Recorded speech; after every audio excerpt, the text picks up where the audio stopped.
नमस्कार, sunrise news देख रहे हैं आप। आपके साथ मैं हूं उज्जवल मिश्रा। भारतीय जनता पार्टी ने 403 सीटों में से 273 सीटें जीतकर एक बार फिर से सत्ता हासिल कर ली है। 10 मार्च की शाम 6:49 पर सीएम योगी आदित्यनाथ ने ट्वीट लिखा। ट्वीट में लिखा कि यह प्रचंड बहुमत प्रधानमंत्री जी की लोक कल्याणकारी नीतियों पर आमजन के अटूट विश्वास की मुहर है। 12 मिनट बाद योगी आदित्यनाथ ने एक दूसरा ट्वीट लिखा। यूपी की जीत गृह मंत्री अमित शाह के ऊर्जावान मार्गदर्शन, कुशल रणनीति का प्रतिफल है। इसके बाद लगातार तीसरे ट्वीट में जेपी नड्डा, चौथे में राजनाथ सिंह और पांचवें ट्वीट में जीत का श्रेय स्वतंत्र देव सिंह को दिया। इसके बाद उन्होंने छठे ट्वीट में पार्टी कार्यालय पर मनाए जा रहे जश्न का एक वीडियो पोस्ट करते हुए पार्टी के सभी कार्यकर्ताओं को बधाई दी। लेकिन बीजेपी की इस जीत में 5 नाम और भी हैं जिनकी कभी चर्चा नहीं होती, या यूं कहें कि चर्चा की नहीं जाती। वो चुपचाप अपना काम करते हैं और फिर निकल जाते हैं किसी और राज्य में कमल के फूल को खिलाने। आज हम अपने इस रिपोर्ट में एक एक करके उन सभी 5 नामों की बात करेंगे जिनका श्रेय है भारतीय जनता पार्टी की योगी आदित्यनाथ के नेतृत्व में 2.0 की सरकार बनवाने में। इन 5 लिस्ट में सबसे पहला नाम सुनील बंसल का आता है। सुनील बंसल उत्तर प्रदेश के निवासी नहीं है, राजस्थान के जयपुर के रहने वाले हैं। 2013 में यूपी में प्रदेश महामंत्री संगठन के पद पर काबिज हैं। 2014 लोकसभा चुनाव के बाद जितने भी प्रदेशों में बीजेपी जीती, वहां के बैकरूम की रणनीति में सुनील बंसल जरूर नजर आए। सुनील बंसल बीजेपी के एक जनाधार बूथ लेवल पर किए गए काम की वजह से उनके अंदर का एक आत्मविश्वास भी बढ़ा है और पार्टी में उनका कद भी बढ़ा। जब बूथ मैनेजमेंट की कल्पना की गई तब भी इसका जिम्मा सुनील बंसल को ही सौंपा गया। बीजेपी के जब उम्मीदवारों की घोषणा होती है, प्रत्याशियों की लिस्ट बनती है, एक एक प्रत्याशी की जो लिस्ट, जो नाम होती है, उसका पूरा जिम्मा सुनील बंसल के हाथों में होता है।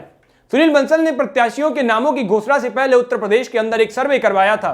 उन्होंने वहां के जातीय समीकरण को देखा था, विधानसभा के पदाधिकारियों से उन्होंने बात की थी और उसके बाद जाकर सभी सीटों पर उन्होंने टिकट क्लियर किया। कई बार उन्होंने पार्टी के विधायकों को खुद व्यक्तिगत रूप से फोन किया और कहा कि तुम्हारा कैंपेन पिछड़ रहा है, उसे और ताकत दो, क्योंकि तुम्हारे कैंपेन को अभी और ताकत चाहिए। चुनाव से पहले 100 दिन 100 काम योजना भी सुनील बंसल के दिमाग की ही उपज बताई जा रही है। सुनील बंसल उत्तर प्रदेश के सभी जिलों में घूम घूम कर पदाधिकारियों को ट्रेनिंग देते थे। आपकी स्क्रीन पर जो तस्वीर दिख रही है, यह तस्वीर मऊ के कार्यकर्ताओं से बात करने के दौरान की है। सुनील बंसल ने बूथ लेवल पर दलित, ओबीसी और महिलाओं को पार्टी से जोड़ने की एक रणनीति बनाई थी। नियमित तौर पर उनकी मीटिंग करवाते थे। इन सबको मैनेज करने के लिए उन्होंने विस्तारक भी नियुक्त किए थे। नतीजा यह रहा कि जिन सीटों पर प्रत्याशियों के नामों का ऐलान देर में हुआ या किसी दूसरी विधानसभा में उन्हें प्रत्याशी भी बनाया गया, वहां भी भारतीय जनता पार्टी ने बम्पर जीत हासिल की। यानी सुनील बंसल का इस जीत में एक बहुत बड़ा योगदान है जो भारतीय जनता पार्टी कभी नकार नहीं सकती। दूसरा नाम संजीव बालियान। चुनाव से ठीक पहले किसान आंदोलन था। किसान आंदोलन भारतीय जनता पार्टी के लिए एक बहुत बड़ी चुनौती थी। हाथरस में राष्ट्रीय लोकदल के प्रमुख जब जयंत सिंह को लाठी मारी गई थी, इससे जाट समुदाय बीजेपी को लेकर बहुत नाराज था। लेकिन उस जाट समुदाय के बिना पश्चिमी उत्तर प्रदेश की जीत की कभी कल्पना भी नहीं की जा सकती थी। इस समुदाय को मनाने का जिम्मा मुजफ्फरनगर जिले के रहने वाले केंद्रीय मंत्री संजीव बालियान को सौंपी गई। संजीव ने पश्चिमी उत्तर प्रदेश की 136 सीटों का गुणा गणित अपने हिसाब से सेट कर लिया। चुनाव से ठीक पहले 25 जनवरी को प्रमुख जाट नेताओं, जिनमें 50 नाम शामिल थे, उनको अमित शाह से बैठक करवा दी और सभी जाट समुदाय के लोगों को उन्होंने अपने भरोसे में ले लिया। यहां से संजीव बालियान ने जीत की कवायद रचनी शुरू कर दी थी। संजीव बालियान ने जाट बाहुल्य सीटों पर खुद जाकर के छोटी छोटी मीटिंग की, पदाधिकारियों को अपने पक्ष में किया। 10 मार्च को जब नतीजे आए तो नतीजे हैरान करने वाले थे, क्योंकि पहले चरण की जिन 58 सीटों पर वोट हुआ, वहां की 46 सीटें बीजेपी ने जीती थी। दूसरे चरण पर 55 सीटों पर मतदान हुआ, वहां भी 30 सीटें भारतीय जनता पार्टी के खाते में गईं। पहले और दूसरे चरण के बाद कहा जा रहा था कि सपा ने दोनों ही चरणों में 80 सीट जीत ली, पर जब नतीजे आए तो चौंकाने वाले थे। समाजवादी पार्टी के खाते में मात्र 37 सीटें गई थीं। पश्चिमी उत्तर प्रदेश की जीत की जिम्मेदारी संजीव बालियान के कंधे पर थी, जिसका बखूबी उन्होंने निभाया भी। तीसरा नाम लक्ष्मीकांत वाजपेयी। पूरे चुनाव में मेरठ जिले के लक्ष्मीकांत वाजपेयी की भूमिका सबसे जुदा थी। उन्हें पार्टी ने ज्वाइनिंग कमेटी का अध्यक्ष बनाया था। लक्ष्मीकांत ने दूसरे दलों के नेताओं को अपनी पार्टी में शामिल कर लिया। खास ये कि उन्हें पार्टी में शामिल हो रहे नेताओं को इस शर्त पर नहीं शामिल किया कि यूपी चुनाव में उन्हें प्रत्याशी बनाया जाएगा। मुलायम सिंह यादव की बहू अपर्णा यादव जब भारतीय जनता पार्टी में आई तो उन्हें वहां से तोड़ के लाने की एक सबसे बड़ी साजिश जो थी या सबसे बड़ा हाथ था वो लक्ष्मीकांत वाजपेयी का ही हाथ था। योगी आदित्यनाथ और लक्ष्मीकांत वाजपेयी के रिश्ते बेहतर बताए जाते हैं, दोनों अक्सर एक साथ नजर आ भी आते हैं। पिछले 2017 के विधानसभा चुनाव में लक्ष्मीकांत वाजपेयी ने बहुत मेहनत करी पर उन्हें नकार दिया गया, जिसको लेकर के कई दफे ब्राह्मण समुदाय के लोगों ने भी नाराजगी भी जताई थी। लक्ष्मीकांत वाजपेयी किसी रैली में कभी नहीं जाते, लेकिन योगी आदित्यनाथ के साथ हमेशा प्रेस कॉन्फ्रेंस में अक्सर नजर आ जाते हैं। संगठन की मजबूती में जिलों का दौरा करते हैं, प्रभावी चेहरों को पार्टी में शामिल करते हैं और उन्हीं का यह नतीजा था कि पार्टी को दोबारा बहुत बंपर जीत हासिल हुई। बीजेपी के ही एक वरिष्ठ पदाधिकारी ने तो यहां तक कहा था कि लक्ष्मीकांत वाजपेयी को योगी सरकार में नई कैबिनेट जगह मिलनी चाहिए और योगी सरकार उस नई कैबिनेट में जगह दे भी सकती है। भारतीय जनता पार्टी की जीत के श्रेय में एक चौथा नाम धर्मेंद्र प्रधान का भी आया। ओडिशा के रहने वाले धर्मेंद्र प्रधान को 1 साल पहले ही उत्तर प्रदेश का प्रभारी बनाया गया है। जब प्रभारी बने तो पार्टी के अंदर खेमेबाजी की खबर आ गई।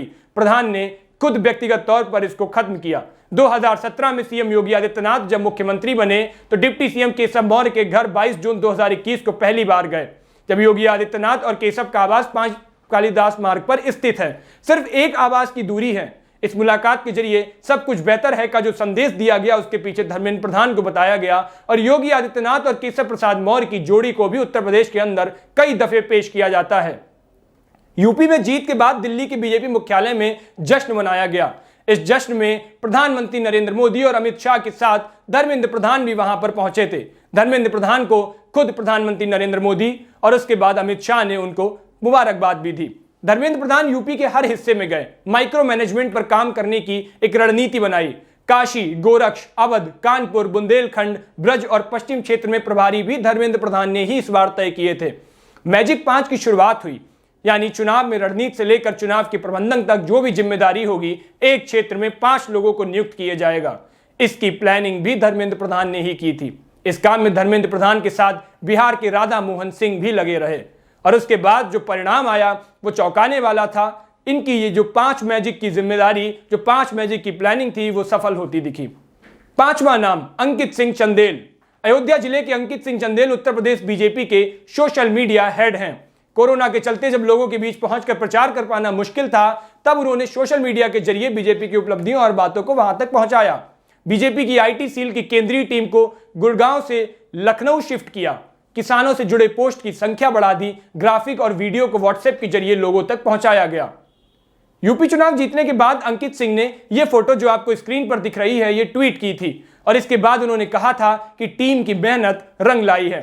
बीजेपी आईटी सेल ने चुनाव से 6 महीने पहले फर्क साफ है नाम से एक हैशटैग चलाया था।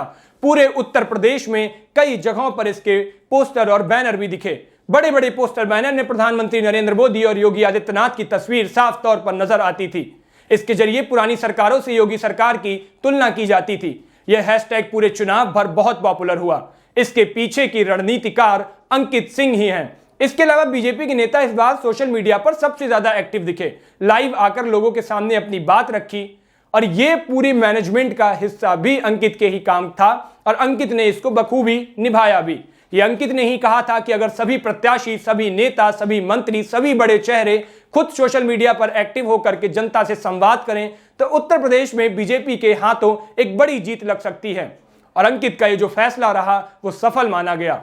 यही 5 चेहरे थे जिन्होंने उत्तर प्रदेश में भारतीय जनता पार्टी को 273 सीटें जितवाई और 276 सीटें जीतने के बाद एक बार फिर भारतीय जनता पार्टी इस उम्मीद के साथ उत्तर प्रदेश में आई है कि पिछले दफे हमने जो काम किया उससे और बढ़कर के हम काम करेंगे और इसी के साथ एक और नया नारा लगा दिया कि अब की बार 2027 में भी भारतीय जनता पार्टी पूर्ण बहुमत से आएगी। अब ये देखना अहम रहेगा कि इन 5 चेहरों को जो योगी आदित्यनाथ की सरकार होगी इनमें किसको कहां पे कितनी अहम जिम्मेदारी मिलती है और उसी के साथ अब ये सभी चेहरे अगले चुनाव की तैयारी में जुट गए हैं। हमारी इस रिपोर्ट में इतना ही। आगे की ऐसी ही रिपोर्ट्स को देखने के लिए सनराइज न्यूज़ के पेज को फॉलो करिए, वहां पर आपको सारी अपडेट्स हमारी मिलती रहेंगी। शुक्रिया।